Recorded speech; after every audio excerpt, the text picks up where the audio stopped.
faites sortir vos filles d'ici. Elles volent toute l'attention. Le cri de ma belle-sœur, Amandine, a fendu le joyeux brouhaha de la baby shower, laissant la pièce dans un silence stupéfait.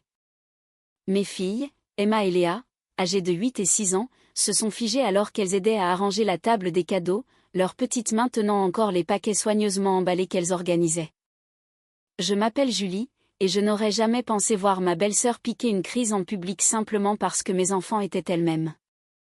Mais nous étions là, dans son salon décoré avec soin, entouré de 30 invités choqués, la regardant perdre complètement le contrôle. Je suis sérieuse, Julie. C'est ma journée, ma baby shower, et tes petites princesses parfaites ramènent tout à elle. Le visage d'Amandine était rouge, ses mains tremblaient tandis qu'elle pointait mes filles du doigt. Tout le monde parle d'elles, de leur gentillesse, de leur serviabilité. Je n'en peux plus. J'ai regardé mes filles, vêtues de simples robes d'été qu'elles avaient choisies elles-mêmes, leurs boucles brunes nattées avec soin. Elles ne faisaient rien de mal. Elles aidaient simplement et tranquillement à l'installation, comme elles le faisaient toujours lors des réunions de famille. Ma belle-mère leur avait demandé d'aider à disposer les cadeaux, et elles s'en acquittaient avec soin et enthousiasme. Amandine, dis-je calmement, en me plaçant entre elle et mes enfants. Elles ne font qu'aider avec les cadeaux. C'est tout. C'est tout, ricana-t-elle amèrement. Tu as entendu Madame Dubois s'extasier sur leur bonne manière? Et Madame Martin qui demande si elles prennent des cours de savoir-vivre? Elle donne déjà une mauvaise image de mon futur bébé. L'absurdité de sa déclaration, comparant son bébé à naître à mes enfants, aurait pu être drôle si elle n'avait pas été si préoccupante. Je voyais Emma et Léa se recroqueviller derrière moi, confuses et blessées par l'explosion de leur tante. Amandine, ma chérie, s'avança ma belle-mère, Sylvie. Tu es ridicule. Les filles ne font que. Ne me dis pas que je suis ridicule, la coupa Amandine. C'est exactement ce qu'elle fait. Elle amène ses petites poupées parfaites à chaque événement familial, faisant passer tous les autres pour des nuls. Eh bien, pas aujourd'hui. C'est ma journée spéciale. J'ai senti une petite main se glisser dans la mienne et j'ai baissé les yeux pour voir ceux de Léa qui se remplissaient de larmes. C'en était trop. Je pouvais tolérer la jalousie d'Amandine quand elle était dirigée contre moi. Mais voir ma fille pleurer avait dépassé les bornes. Les filles, dis-je doucement. Allez chercher vos manteaux. On s'en va. Oui, partez, hurla Amandine. Et emportez vos petites miss parfaites avec vous. La pièce a éclaté en murmures de désapprobation. J'ai vu les amis d'Amandine échanger des regards gênés tandis que les membres de la famille présents semblaient mortifiés. Ma belle-mère a commencé à protester, mais j'ai secoué légèrement la tête. Il n'y avait rien à sauver de cette situation. Alors que nous nous dirigions vers la porte, Emma s'est retournée et a posé le petit sac cadeau qu'elle tenait sur une table d'appoint. On a fabriqué quelque chose pour le bébé, Tati Amandine, dit-elle tranquillement. J'espère que ton bébé aimera. La simple dignité dans la voix de ma fille a fait pleurer plusieurs invités. Même Amandine a semblé décontenancée un instant, bien qu'elle l'ait rapidement masquée par une nouvelle grimace. Dans la voiture, j'ai pris une profonde inspiration avant de me tourner vers mes filles. Je suis si fière de la façon dont vous avez géré ça toutes les deux, dis-je, le cœur serré en voyant leurs expressions confuses. Maman, demanda Léa d'une petite voix. On a fait quelque chose de mal? Non, ma chérie. Parfois, les adultes. Parfois ils ont des sentiments très forts qui les poussent à agir d'une manière qu'ils ne devraient pas. Ça n'avait rien à voir avec vous. Emma, toujours la plus perspicace, prit la parole. Tati Amandine était en colère parce que les gens étaient gentils avec nous au lieu de ne parler que de son bébé. J'ai hoché la tête, impressionné par sa compréhension. Quelque chose comme ça. Mais ça ne rend pas son comportement acceptable. Alors que nous rentrions, mon téléphone a commencé à vibrer avec des messages des invités de la baby shower. Madame Dubois, un membre influent d'une association caritative locale, était particulièrement contrariée. La façon dont ces filles se sont comportées, quelle grâce, et ce cadeau fait main dont elles ont parlé. S'il vous plaît, dites-leur qu'elles sont toujours les bienvenues à nos événements communautaires. D'autres messages ont suivi, chacun exprimant son choc face au comportement d'Amandine et son admiration pour le sang-froid de mes filles. Mais c'est la voix douce d'Emma depuis la banquette arrière qui a vraiment attiré mon attention. Maman, j'ai une idée. Tu te souviens qu'on devait t'aider pour la chambre du bébé la semaine prochaine? Et si on faisait autre chose à la place? J'ai jeté un coup d'œil dans le rétroviseur, intrigué par l'expression pensive sur son visage. À quoi penses-tu, ma puce? Eh bien, elle a échangé un regard avec sa sœur, qui a hoché la tête pour l'encourager. Et si on montrait à Tati Amandine qu'on n'a pas besoin d'être là pour faire quelque chose de gentil? Tandis qu'Emma expliquait son plan, je n'ai pu m'empêcher de sourire. Mes enfants, qui avaient toutes les raisons d'être blessés et en colère, pensaient au contraire à des moyens de faire preuve de bonté. À ce moment-là, j'ai réalisé qu'elles étaient peut-être vraiment trop parfaites pour que les insécurités d'Amandine puissent le supporter. Amandine ne se doutait pas que la réponse de mes filles à sa cruauté la laisserait bientôt sans voix et donnerait aux invités de la baby shower un sujet de conversation pour les années à venir. Le lendemain matin, je me suis réveillée pour trouver Emma et Léa déjà à la table de la cuisine, entourées de papiers de couleur, de feutres et de fournitures de loisirs créatifs. Elles chuchotaient avec enthousiasme, ne s'arrêtant que lorsqu'elles m'ont remarqué. « Maman !» Emma a rapidement couvert leur travail avec ses bras. « Ne regarde pas encore. C'est une surprise. » Pendant le petit déjeuner, mon téléphone n'arrêtait pas de vibrer avec les messages des invités de la baby shower. L'éclat d'Amandine avait apparemment déclenché une véritable controverse dans notre petite ville. Madame Martin, qui dirigeait une association de quartier, a appelé personnellement. « Julie, je veux que vous sachiez que plusieurs d'entre nous sont partis juste après vous, » dit-elle d'une voix ferme. Ce genre de comportement envers des enfants est tout simplement inacceptable, et dire que ces adorables filles ont quand même laissé un cadeau. J'ai jeté un coup d'œil à mes filles, toujours absorbées par leur projet secret. Merci, Madame Martin. Les filles travaillent justement sur quelque chose de spécial en ce moment. Bien sûr qu'elles le font, gloussa-t-elle. Ces deux-là ne laissent jamais la négativité les arrêter, n'est-ce pas? Plus tard dans la matinée, Emma a finalement révélé leur plan. Elle voulait créer un livre de bienvenue pour leurs futurs cousins, rempli de dessins, de conseils d'enfants de leur âge et de petits mots d'encouragement. Mais elle ne voulait pas le faire seule.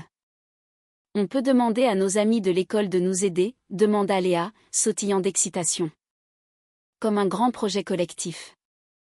J'ai hésité, craignant d'attirer davantage l'attention et d'aggraver potentiellement les choses avec Amandine. Mais en voyant leurs visages impatients, j'ai réalisé qu'elles n'essayaient pas de faire de l'ombre à leur tante. Elles voulaient sincèrement faire quelque chose de gentil pour leur cousin. D'accord, ai-je accepté. Mais restons simples. Simple, comme il s'est avéré, n'était pas au programme. Quand Emma a mentionné leur idée à l'école le lundi, le projet a pris une ampleur inattendue. Leurs camarades de classe étaient ravis de contribuer. Puis leurs parents en ont entendu parler, et soudain, le projet est devenu beaucoup plus grand que nous l'avions prévu. Madame Dubois, qui était à la baby shower, a proposé d'aider à la coordination via son réseau associatif. Laissons la communauté montrer ce qu'est la vraie gentillesse, dit-elle avec un regard entendu. En quelques jours, les contributions ont commencé à affluer. Les enfants des classes des deux filles ont fait des dessins et écrit des messages. La librairie du coin a proposé de relier le livre de manière professionnelle. Le professeur d'art plastique a aidé à organiser la mise en page. Même le directeur de l'école a contribué avec une lettre sur l'importance de la famille. Pendant ce temps, ma belle-mère, Sylvie, appelait pour donner des nouvelles d'Amandine. « Elle n'arrête pas de pleurer », soupira-t-elle. Elle dit que personne ne comprend à quel point c'est dur pour elle d'être tout le temps comparée à tes filles. J'ai essayé de lui dire qu'elle est la seule à faire des comparaisons, mais... Elle fit une pause. Le petit sac cadeau des filles est toujours sur sa table, pas ouvert. J'ai ressenti une pointe de tristesse pour Amandine, même après tout ça. Les filles travaillent sur quelque chose de spécial pour le bébé, dis-je prudemment. J'espère qu'elle sera plus disposée à le recevoir quand ce sera terminé. Elles font quoi? La voix de Sylvie se cassa. Même après la façon dont elle les a traités? C'était leur idée, répondis-je, en regardant Emma et Léa à la table de la salle à manger, triant soigneusement le dernier lot de contributions. Elles ont dit que chaque bébé mérite de se sentir le bienvenu. Il y eut un long silence à l'autre bout du fil. Ces filles que tu as, dit enfin Sylvie, elles sont vraiment spéciales. Le projet a pris des dimensions inattendues. Un photographe local a proposé de prendre des photos de tous les enfants qui ont contribué, créant un accueil visuel de la communauté pour le bébé. Le propriétaire du magasin de loisirs créatifs a fait don de fournitures pour que les enfants puissent créer des pages personnelles. Même la maison de retraite s'est impliquée, avec des grands-parents écrivant des lettres de sagesse pour le nouveau bébé. Un soir, alors que j'aidais les filles à tout organiser, Léa m'a regardée avec des yeux sérieux. « Maman, tu penses que Tati Amandine sera encore en colère parce que beaucoup de gens nous aident ?» Je l'ai prise dans mes bras. « Ma chérie, il ne s'agit plus de Tati Amandine. Il s'agit d'accueillir ton nouveau cousin avec amour. Parfois, c'est tout ce que nous pouvons faire. Répondre à la colère par la gentillesse et espérer que cela fasse une différence. » Emma hocha la tête sagement. Et même si elle est en colère, le bébé saura que beaucoup de gens tiennent à lui. Alors que le projet touchait à sa fin, la nouvelle est parvenue à Amandine par les canaux familiaux. Sa réaction, selon ma belle-mère, fut un silence inattendu. Pas de crise de colère, pas d'accusation, juste une contemplation silencieuse alors qu'elle ouvrait enfin le sac cadeau original de la baby shower, y trouvant les bracelets assortis faits main que les filles avaient confectionnés pour elle et le bébé. Ce que nous ne savions pas alors, c'est que le silence d'Amandine n'était pas seulement de la contemplation. C'était le calme avant une tempête que personne d'entre nous n'avait vu venir. Le projet des filles était sur le point de révéler quelque chose qui changerait notre dynamique familiale pour toujours et forcerait Amandine à affronter la vraie raison de son comportement. Alors que nous mettions les dernières touches au livre de bienvenue communautaire, je ne pouvais m'empêcher d'être fière de mes filles. Elles avaient transformé un moment de rejet en une opportunité de rassembler les gens, prouvant que parfois la meilleure vengeance n'est pas la vengeance du tout. C'est de faire preuve de grâce face à la méchanceté. Mais rien n'aurait pu nous préparer à ce qui s'est passé lorsque nous avons finalement livré le projet terminé chez Amandine. Le livre final était magnifique, un volume épais et relié par un professionnel, rempli d'œuvres d'art colorées, de messages sincères et de photographies de toute la communauté. Quand nous sommes arrivés chez Amandine, ma belle-mère était déjà là, ayant insisté pour être présente lors de la livraison. Emma portait le livre tandis que Léa tenait un petit panier de produits essentiels pour bébé. Les deux filles étaient inhabituellement silencieuses alors que nous approchions de la porte. Avant que nous puissions frapper, Amandine l'a ouverte, les yeux rouges et gonflés. « Je vous ai vu arriver », dit-elle doucement, d'une voix si différente de sa crise à la baby shower que j'ai failli ne pas la reconnaître. « Entrez. » Le salon était exactement comme nous l'avions laissé après la fête, les décorations pendaient encore mollement au mur. Mais quelque chose était différent. Sur la table basse étaient étalées des dizaines de photos et de coupures de journaux. « Je dois vous montrer quelque chose, » dit Amandine en désignant la table. « Après la fête, j'ai finalement ouvert le cadeau de vos filles. » Ses bracelets assortis, elle toucha son poignet où elle en portait un. Ils m'ont fait me souvenir de ça. Les photos montraient une jeune Amandine avec une autre petite fille, portant toutes deux des bracelets d'amitié similaires. Elles rayonnaient sur chaque cliché, clairement inséparables. « C'est ma sœur », la voix d'Amandine se brisa. « Sophie. Elle est morte quand nous étions enfants, dans un accident de voiture. Elle était parfaite, exactement comme tes filles. Toujours gentille, pensant toujours aux autres. Tout le monde l'aimait. » Emma et Léa se sont approchées, regardant les photos avec un intérêt sincère.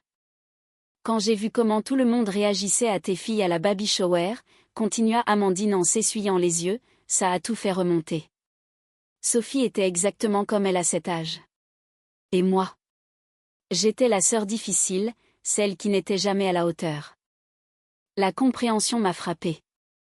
Depuis tout ce temps, l'hostilité d'Amandine n'était pas vraiment dirigée contre mes filles. Elles avaient simplement ravivé de profondes blessures qu'elles n'avaient jamais guéries. Pendant toute ma grossesse, admis-elle, j'ai été terrifiée. Et si mon bébé est comme j'étais? Et si tout le monde le compare à tes filles comme on me comparait à Sophie? Emma s'avança, tenant toujours le livre de la communauté. Mais Tati Amandine, être différente, ce n'est pas mal. Regarde ce qu'on a fait. Alors qu'Amandine ouvrait le livre, les mains tremblantes, elle n'y trouva pas seulement des dessins d'enfants, mais l'amour et l'acceptation de toute une communauté. Chaque page portait des messages sur l'unicité, sur le fait que chaque bébé est spécial à sa manière. On a demandé à tout le monde d'écrire sur ce qui les rend différents, expliqua fièrement Léa, parce que c'est ce qui rend les gens intéressants. Les larmes d'Amandine tombèrent sur les pages alors qu'elle lisait message après message.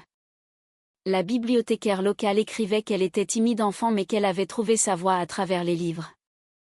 Une enseignante à la retraite racontait comment elle avait surmonté un trouble de l'apprentissage pour aider d'autres élèves en difficulté. Même le directeur de l'école avait contribué avec une histoire sur le fait d'avoir été l'enfant difficile qui, en grandissant, a appris à accompagner d'autres enfants au caractère bien trempé. Tu vois, dit Emma avec cette sagesse que seuls les enfants semblent posséder. Ton bébé n'a pas besoin de ressembler à qui que ce soit d'autre. Il doit juste être lui-même. Amandine s'est alors complètement effondrée, serrant les deux filles dans ses bras. Je suis tellement désolée, sanglota-t-elle.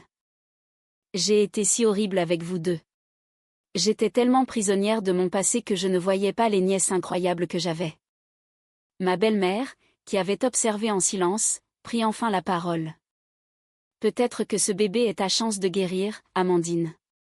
De lui donner ce dont tu avais besoin, l'acceptation pour ce qu'il est, exactement. Au cours de l'heure qui suivit, Amandine parla davantage de Sophie, montrant des photos aux filles et racontant des histoires.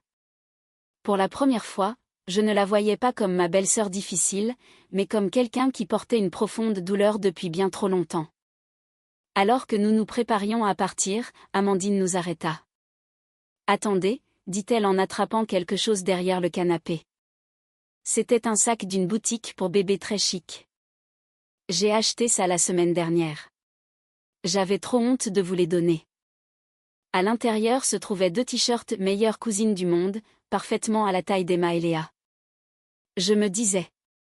Peut-être qu'on pourrait repartir à zéro, demanda Amandine avec hésitation. J'aimerais vraiment que mon bébé ait des cousines comme vous. Les filles enfilèrent immédiatement leurs t-shirts, rayonnant de ce pardon que seuls les enfants peuvent offrir si librement. En rentrant à la maison, j'ai réalisé que parfois les plus beaux cadeaux sont emballés dans les épreuves les plus difficiles. La réponse de mes filles à la méchanceté avait non seulement aidé à guérir de vieilles blessures, mais avait aussi rassemblé notre communauté de manière inattendue. 3 mois plus tard, quand la fille d'Amandine est née, elle l'a appelée Sophie. Le livre de bienvenue de la communauté trône en bonne place dans la chambre du bébé, un rappel que chaque enfant est parfait tel qu'il est, et que parfois, les choses mêmes qui déclenchent nos douleurs les plus profondes peuvent aussi mener à notre plus grande guérison.